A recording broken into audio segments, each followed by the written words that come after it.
Good morning students, welcome back to BBVN online classes. हम class 11th में application of dimensions पढ़ रहे थे।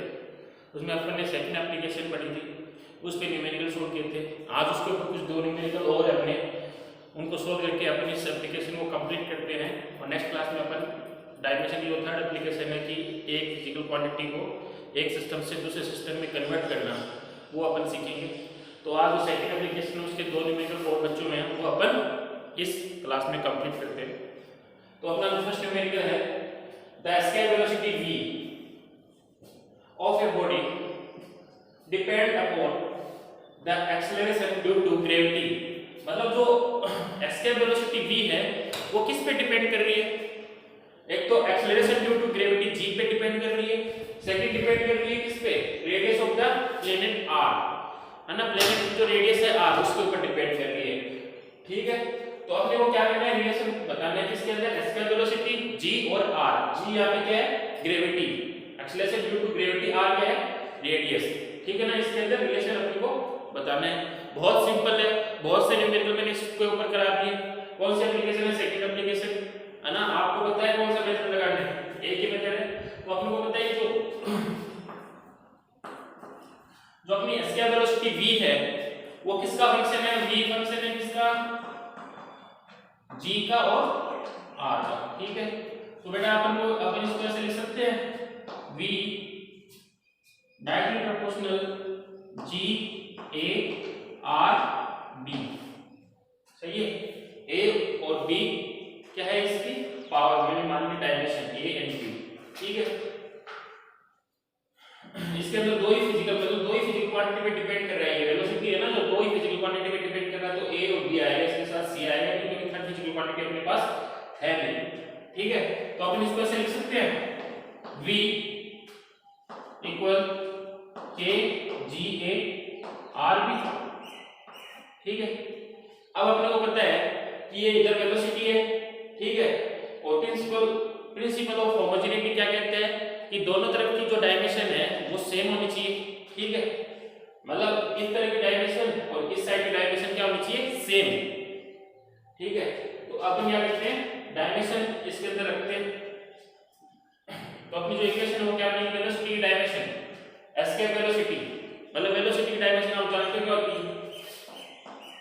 m0 l1 t-1। k की कोई डायमेंशन नहीं होती, डायमेंशन लेस होता है। g मतलब एक्सेलरेशन ड्यू टू ग्रेविटी, है ना। तो एक्सेलरेशन है, एक्सेलरेशन की dimension m0 l1 t-2। Power कितनी है बेटा इसकी? a। और r क्या है बेटा? रेडियस, है ना। तो रेडियस एक तरीके की लेंथ है, तो लेंथ की डायमेंशन क्या होती है? m0 l1 t0। पावर कितनी बेटा? 2।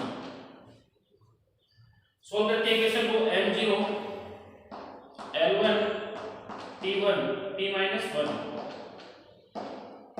इधर m0 la t-2a,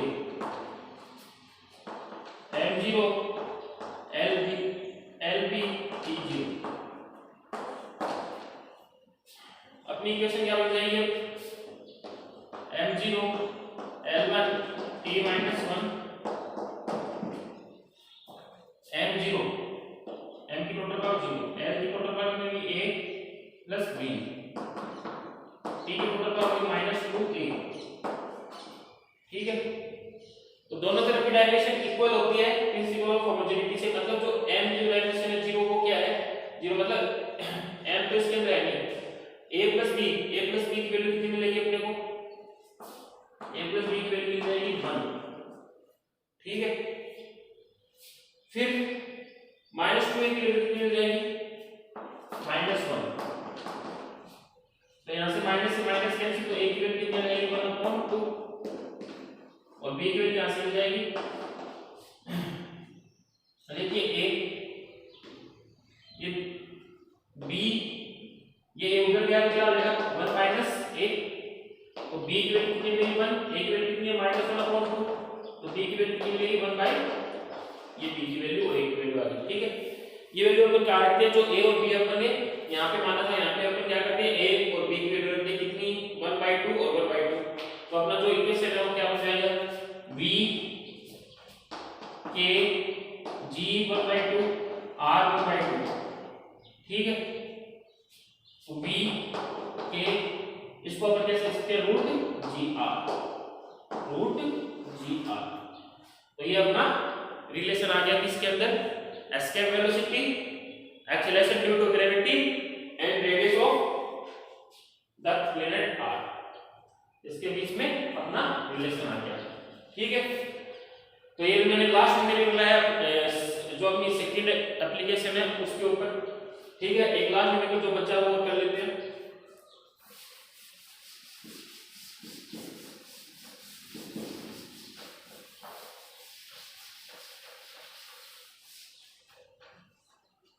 जो अपना लास्ट न्यूमेरिकल है वो ये है, एक gas bubble from N explosion under water oscillates with a period t directly proportional p की पावर a, d की पावर b and e की पावर c। ये आपने को एक रिलेशन दे रखा है। ठीक है, where p is the static pressure, d क्या है वहां पे डेंसिटी है इसकी, वाटर की डेंसिटी, और e क्या है, टोटल एनर्जी। तो आपको a b और c की वैल्यू बतानी है। ठीक है, बहुत सिंपल है, इसमें तो डायरेक्ट ही हमने वो क्या दे दिया, रिलेशन दे दिया। ठीक है, तो अपन क्या वो रिलेशन लिखे, t डायरेक्टली प्रोपोर्शनल किसके बेटा, p a के, d b के और e c। ठीक है, अपन प्रोपोर्शनल साइन करते हैं तो क्या लगेगा, constant p k p a d b e c। ठीक है, अपने को a b c की वैल्यू निकालनी है, तो a b c की वैल्यू निकालनी आती है तो अपन को क्या करना है, प्रिंसिपल ऑफ होमोजेनिटी लगाना है, यहाँ की डायमेंशन और इधर की डायमेंशन क्या होती है, इक्वल होती है, उससे a और b एंड c में तीन इक्वेशन मिलेगी अपने को, और तीनों इक्वेशन को सॉल्व करेंगे तो अपने को a b c की वैल्यू मिल जाएगी। तो लगाते हैं डायमेंशन, यहाँ की डायमेंशन क्या है, t मतलब बेटा, t यहाँ पे क्या है, oscillation with a period, period मतलब टाइम पीरियड है। ठीक है, और टाइम की एमएलटी कितनी होती है, m0 t1। ठीक है, k की कोई डायमेंशन नहीं होती, डायमेंशन लेस है। p क्या है, स्टैटिक प्रेशर है, और प्रेशर की डायमेंशन क्या होती है, प्रेशर कैसे निकालते हैं अपन, force upon area, force upon area से डायमेंशन निकाल सकते हो, बताया था। तो मैं डायरेक्ट लिख रहा हूं m l-1 t-2, यानी किसकी, अपनी प्रेशर की डायमेंशन, और साथ में पावर कितनी इसकी, a, d डेंसिटी की डायमेंशन आपको पता है क्या होती है, मास अपॉन वॉल्यूम से निकालोगे, m1 l-3 t0 पावर कितनी d। एनर्जी की डायमेंशन निकालोगे, वर्क की फॉर्मूले से निकालो, वर्क एक एनर्जी होता है उसके फॉर्मूले से निकालो, या एनर्जी के फॉर्मूले से भी निकाल सकते हो, है ना। एनर्जी, काइनेटिक एनर्जी पड़ा हुआ है, पोटेंशियल एनर्जी, उनके फॉर्मूले से भी आप इसकी डायमेंशन निकाल सकते हो। तो एनर्जी की डायमेंशन क्या होती है वो मैं डायरेक्ट लिख रहा हूं, ई की डायमेंशन m1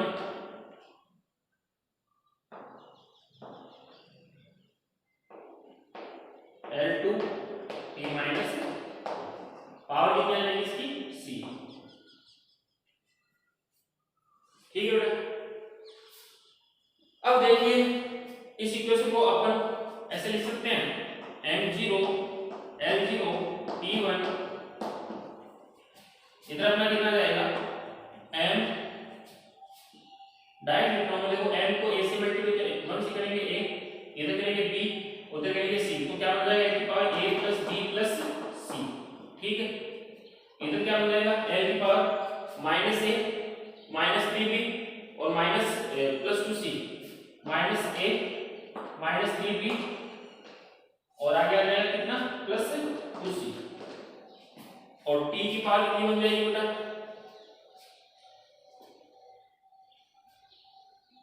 t की पावर बन जाएगी अपनी माइनस 2a माइनस 2c, क्योंकि b तो 0 हो गया ना इसमें, ये बन गई t की पावर। अब अपनी को इक्वेशन सॉल्व करनी है। ठीक है, अब यहाँ पे अपने को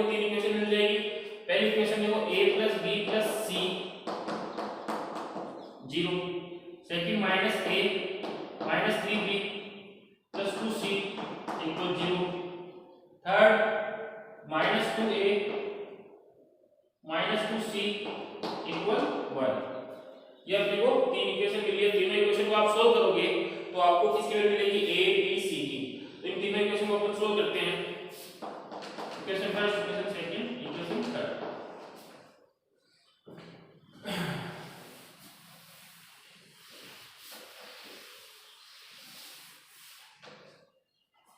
यहाँ पे देखो इक्वेशन सेकंड को अपन ऐसे लिख सकते हैं, -2 कॉमन आ गया तो क्या बचेगा a प्लस, इक्वेशन थर्ड को a plus c equals to 1। a plus c की वैल्यू कितनी आ जाएगी, -1/2। ये इक्वेशन फर्स्ट में रखते वैल्यू a प्लस c की वैल्यू -1/2 रखेंगे तो b की वैल्यू मिल जाएगी। अपने को इक्वेशन फर्स्ट से देखो a प्लस c की वैल्यू कितनी, -1/2 रख रहे हैं और प्लस में क्या बचेगा b इक्वल 0। तो b की वैल्यू कितनी मिलेगी अपने को, 1/2। तो यहां से क्या मिलेगा अपने को b, जो p अपने को फाइंड करना था वो आ गया कितना, 1/2। ठीक है, फिर a और c और फाइंड करना अपने को, तो वो देखो कैसे करना है।